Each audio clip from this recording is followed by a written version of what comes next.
Hello, magandang araw. Kumusta po kayo mga kababayan? Sang mang panig ng mundo, sang mang bahagi ng Pilipinas. Kasama nyo na po ngayon si Ka Eric sa ating video analysis at sa ating video talakayan. Bago tayo magsimula, dun sa mga nagtatanong kung paano po makakatulong sa mga pagkilos ng Bangon Sambayanan People's Movement, ang atin pong ginagamit na GCash line, at the same time line of support and coordination para hindi po tayo ma-scam sa inyong voluntary and sincere support, ay ang numerong 0916-308-7710. Uulitin ko po 0916-308-7710. Kay Langging po yan na linya, yan na rin po ang ating GCash line, at yan po ay under kay Rohilda Celis kay Langging. Mga kababayan, sa puntong dibista na gusto nating ilahad, ito po yung pag-aabogado o pag-aaktong abogadilyo ni Ping Lacson hinggil po sa naging pagbubunyag at direktang pagsasangkot ngayon ni Ginoong Saldico kay Marcos Jr. at kay Martin Romualdez bilang mga pinunong mastermind at mga punong kriminal na salarin sa usapin ng mahigit 1 trillion pesos na pandarambong sa kaban ng bayan gamit ang diskarte ng flood control projects. Mga kababayan, ngayon, nang lumabas po itong video na nag-viral, sinubukan nilang patayin ito ng Malacanang at ng mga network nila ng gobyerno ni Marcos, subalit milyon-milyon na po ang nakakita at binitbit na po at naipalaganap sa social media, sa iba't ibang media platform ang naturang viral video, yung mastermind video na sinasabi na inilahad ni Saldico at direktang isinangkot na si Marcos bilang pasimuno ng buong pangyayari ng pagnanakaw at pangungulimbat sa kaban ng bayan according to the revelations made by Saldico. To the rescue itong si Ping Lacson, at ang itong isang nagngangalang Professor Shelo Magno, na nagpapakilala na kritiko daw ni Marcos ito, subalit it appears apologist at bahagi pala ito ng propaganda maneuvers ni Marcos, itong si Professor Shelo Magno. Sinabi nila, una, ang pag-aabogadilyo nila kay Marcos at kay Romualdez, papaano daw gagawin ni Marcos ang pagnanakaw, bakit pa niya aantayin ang tinatawag na bicameral committee conference kung pwede naman niyang gawin sa pag-submit pa lang ng NEP, National Expenditures Program, o yung budget proposal na nanggagaling sa Office of the President as prepared ng kanyang budget team. Exactly, yun po ang point ni Saldico. Kung gagawin ni Marcos ang pagnanakaw, ay dapat nakatago, pailalim at palihim at pasimplihan na maniobra. At mangyayari lamang yan doon sa BICAM o Bicameral Committee Conference, kung saan tapos na ang committee deliberations, wala nang masyadong plenary debates at wala na pong pagbusisi na mangyayari pa. Sapagkat ang Bicameral Conference, dyan po nangyayari ang final na pagmasahe. Minamasahe nila yung budget para mag-synchronize ng representante ng Senado, mga senador din po yan, at representante ng House of Representatives. Doon madali mo nang ilusot. Kasi mayroon ng bargaining at maneuver, hindi na po yan i-discuss sa plenary. I-report na lang po yan, mga kababayan. Meaning to say, ang pagkakaroon ngayon ng oportunidad na mas magagamit ang poder ni Romualdez at siyempre ng kanyang most trusted o pinaka-trusted na alipores, itong si Saldico, magagawa lamang nila yan doon sa Bicameral Committee Conference. In fact, binulgar na at hindi man itinanggi ito ni Saldico ang ibinulgar po ni Congressman Toby Chanco na mayroon small committee. Ito yung taga-katay, taga-masimasi ni Romualdez sa lahat ng kagustuhan ni Marcos na ipalusot. At ito rin po ang ginagamit ni Romualdez at Saldico para pang salpak, pang salaksak nila ang mga gusto nilang kulimbatin at durubuhin o kurakutin ng mga projects. Yan ay naintindihan din po yan ni Ping Lacson. He was once championing himself as a self-crusading anti-corruption at babantayan daw niya ang budget kontra korupsyon. Alam niya ito na ang pagsingit, manipulasyon at maniobrahan at mga realignments at insertions nagaganap doon po sa Bicameral Committee Conference.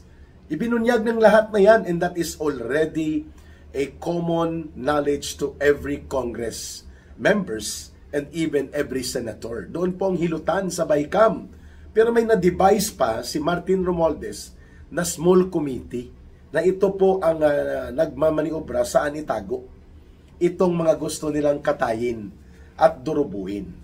Kaya, ito pong pagbubulgar ni Saldico sa pangalawang video niya kung saan sinabi niya na umabot sa 25 billion pesos ang naibigay niya at naideliver kay Marcos at hiwalay pa ito ang kay Romualdez at ipinakita niya ang mga pictures ng mga bags or maleta na i-deliver mula doon sa Horizon or doon sa address niya sa Valle Verde.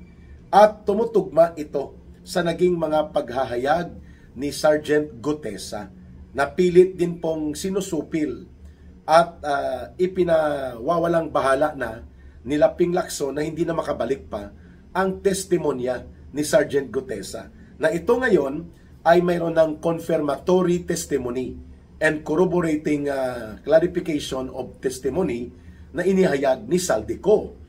Pangalawang punto, bakit pinagkatiwalaan si Saldico for the last 3 years sa tatlong budget cycles na ginawa ni Marcos, 2023, 2024, and 2025. Ngayon, bigla na lang wala ng kredibilidad si Saldico, pero 3 taon nilang ginamit at pinakinabangan. Oh, come on. Kaya nga, the most knowledgeable of all the criminal operations of a syndicate or a crime group are those who are involved directly, not only in the planning, but also in the execution of the crime. Ayun. So, hindi lamang po planner si Saldico, hindi lamang po siya designer ng kung paano i-mutilate, katayin, at gawing istapa ang budget. Si Saldico po ay matadero na operatiba pa. At the same time, bodigero, bankero.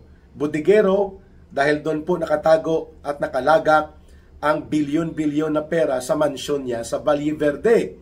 At ito po ay tumutugma na sa naunang mga testimonya na inihayag nila Engineer Alcantara na nakasaad sa official minutes and report of interim report na ginawa ng ICI.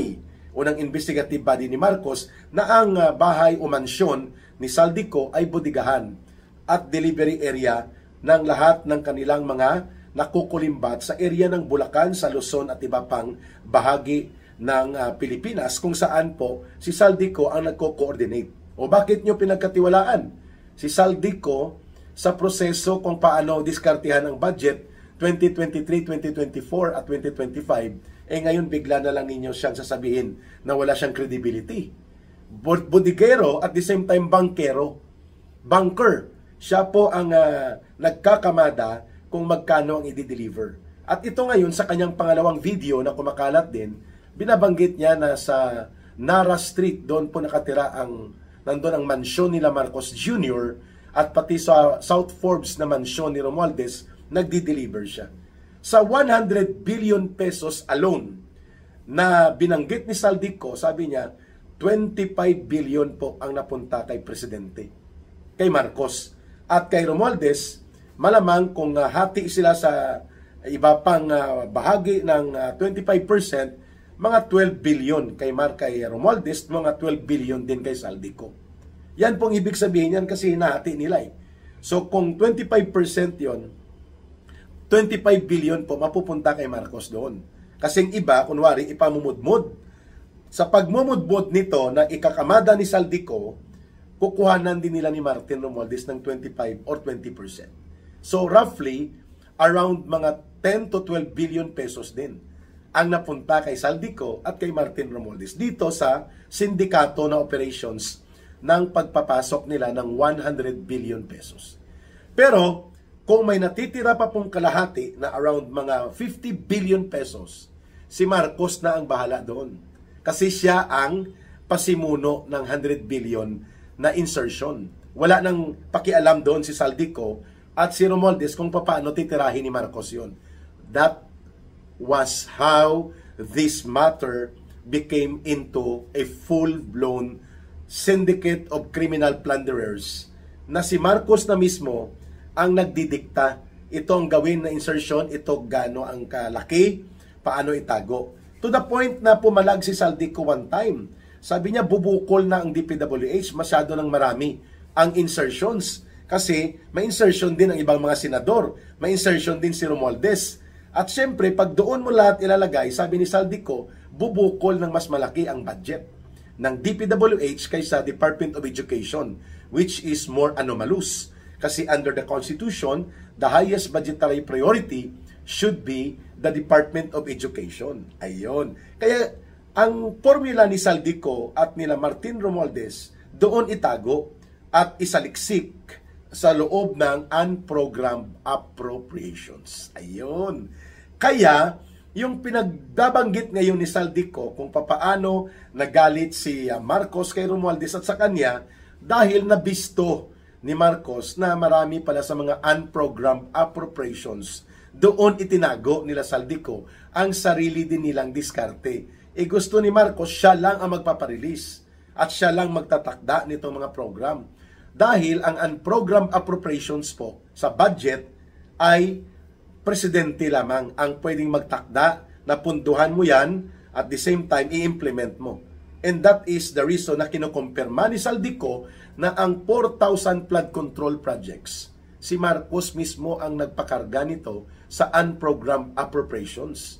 So therefore, Marcos has been all along the real mastermind at ang kanyang major architect ng pangungulimbat at pangungurakot, si Romualdez, at ang kanilang tirador, matadero at bodigero at bangkero, si Saldico. Ngayon, nang makita at maramdaman ni Saldico na inilalaglag na siya, kumanta na siya because survival mode na ngayon si Saldico. Kaya itong pag-aabogadilyo ni Ping Lacson, itong mga palusot nila ni Professor Shelo Magno na bakit doon pa gagawin sa BICAM ng patago ang insertions when the President can do that sa NEP or National Expenditures Program, mali at baluktot na pananaw po yun.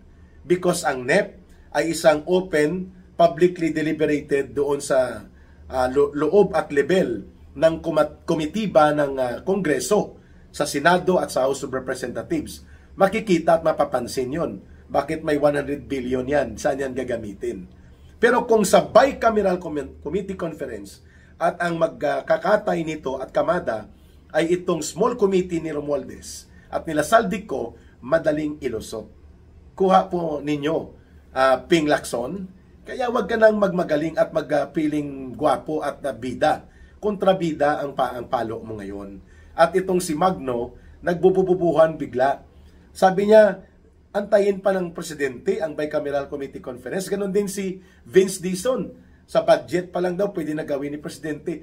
Ang plano ay hindi naman po project, kundi pagnanakaw.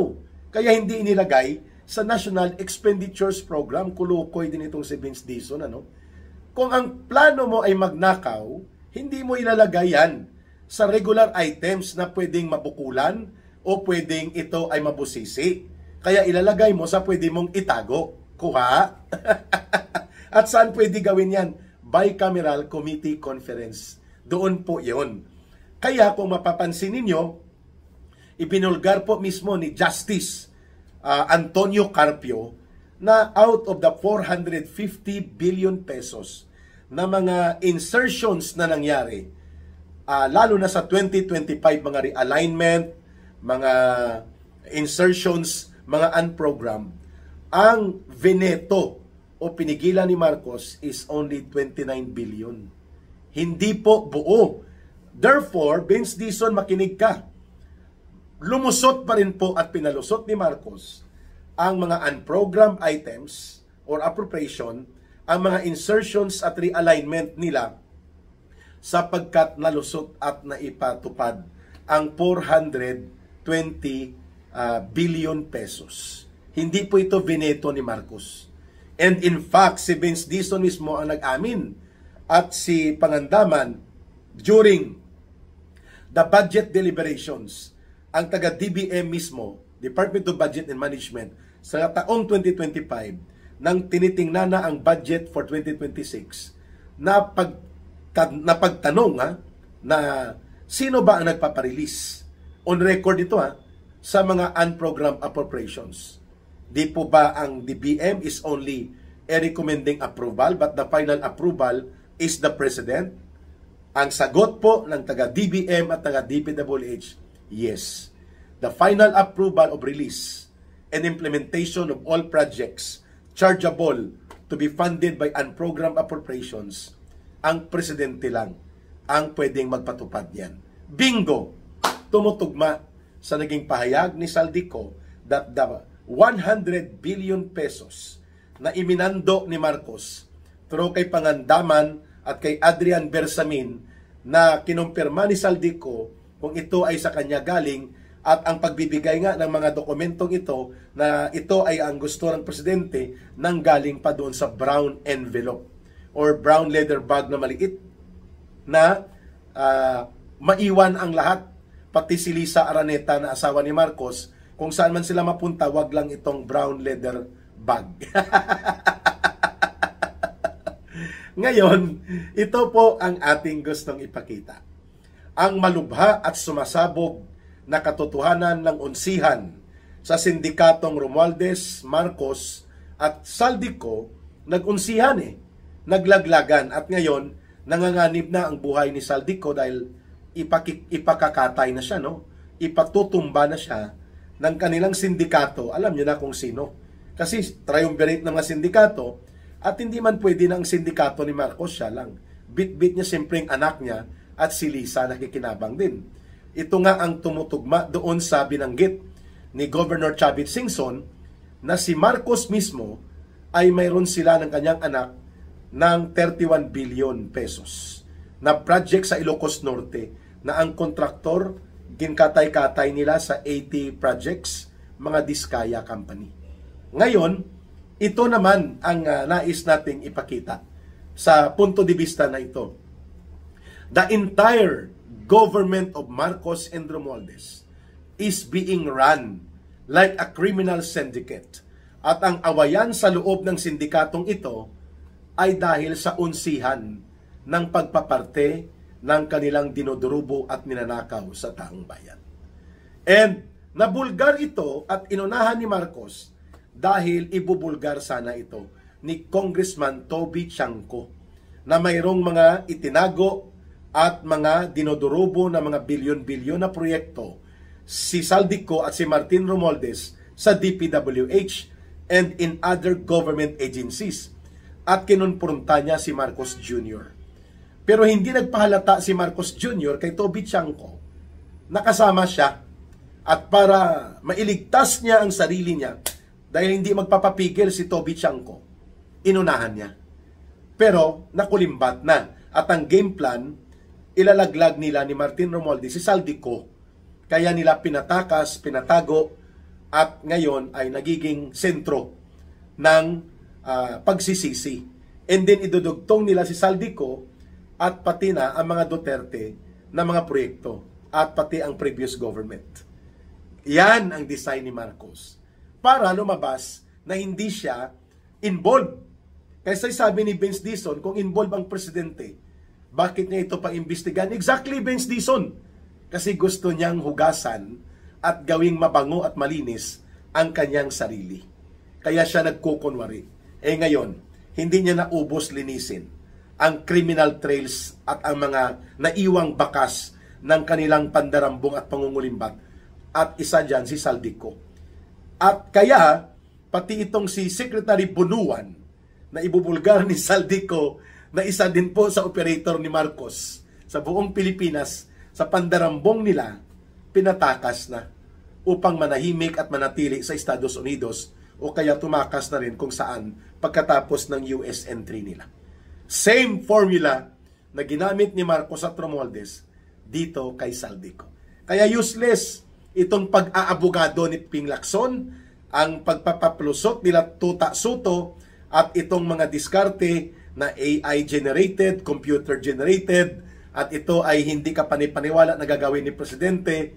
The circumstances, the testimonies, and the natural occurrence ng mga bagay at mga ugnayan ng mga pangyayari, mas lalong pumapabor na ang katotohanan is on the side of Saldico. He has the inner knowledge, the inner workings, and the direct participation sa sindikato ni Marcos at nila Romualdez. Wa effect itong abogadillo style ni Ping Lacson at mga counter-propaganda nila Dizon, nila Aling Claire Marites Asong Ulol Castro, at pati ng taga-PCO ni Marcos. Because buo na sa kaisipan ng taong bayan. Dapat nang palayasin, papanagutin, parusahan, at dapat bawian ng dinambong na kayamanan itong pinakamagnanakaw na gobyerno na dumating sa Pilipinas, itong gobyerno ni Marcos at nila Romualdez. More of the Saldico expose to come. Mga kababayan, November 16, bukas, 17-18, 3 araw ng pagdaluyong ng protesta ng taong bayan at panawagan, Marcos, resign now. Otherwise, hahatulan ka talaga at huhukuman ka ng nagngangalit na daluyong ng sambayan ng Pilipino. Ito po si Ka Eric, at palagi nating tandaan, mahalin natin ang bansang Pilipinas. Walang ibang magmamahal nito kundi tayo ring mga Pilipino. Para sa Diyos at sa Pilipinas nating mahal, bye for now. God bless everyone, and may Allah will be with those who are Muslim brothers and sisters. Maraming salamat, sambayan ng Pilipino.